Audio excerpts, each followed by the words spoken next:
Timeline, timeline. Let's do week 5 timeline. Ready?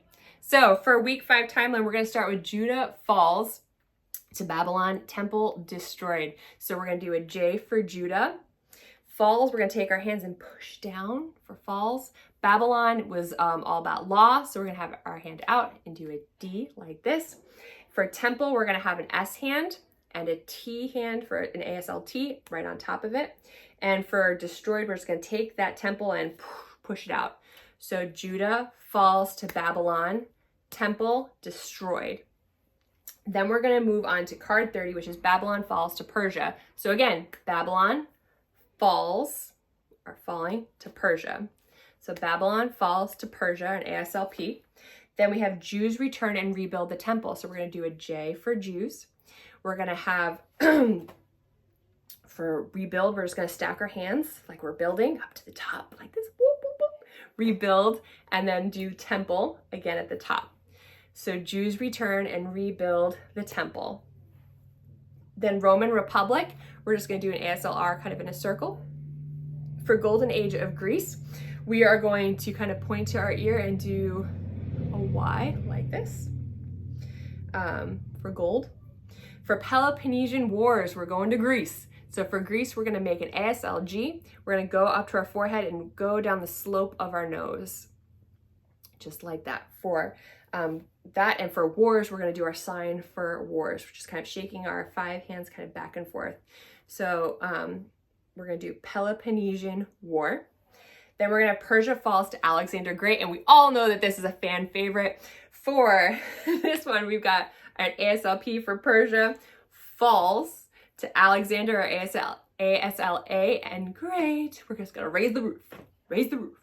So it's going to be Persia falls to Alexander the Great. Now remember, these are not all ASL signs. Some of them are just hand motions. So they don't always line up. It's just a way to help the kids remember the different pieces of timeline work. Now let's talk about some cool hints and tricks and things like that.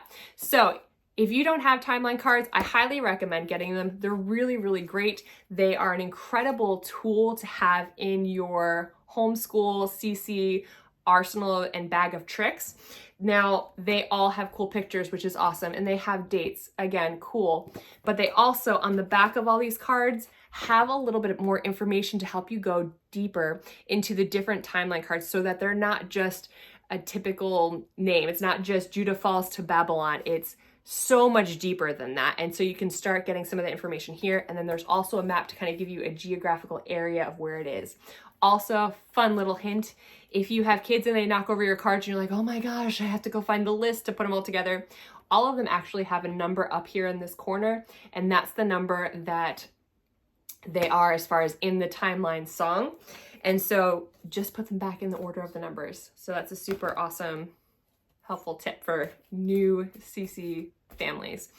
The other thing is there's a lot of ways you can play this and games you can practice. You can have all the cards kind of laid out, let the kids sort them. If you want to make it a little crazy, buy those little silly mini hands and let them sort using mini hands. Have them sort wearing winter mittens or gloves to make it a little bit crazier. Have them use tweezers to pick them up and move them into the correct order. You could also have them use kitchen tongs, or they make other tongs. I've seen them at the dollar store. They're like slightly bigger tweezers, and they're really great to use them to help sort as well. So those are some fun ways to practice. They also have mini timeline cards on CC Connected. So if you have more than one kiddo and they all want to do it at the same time, print some of those mini timeline cards out and let them sort them as well. You could also hide them around your house, make it a scavenger hunt, let them find it, and then sort all the cards in the correct order. I hope some of these tips are great ways for you to practice this week, and we'll see you in the next one.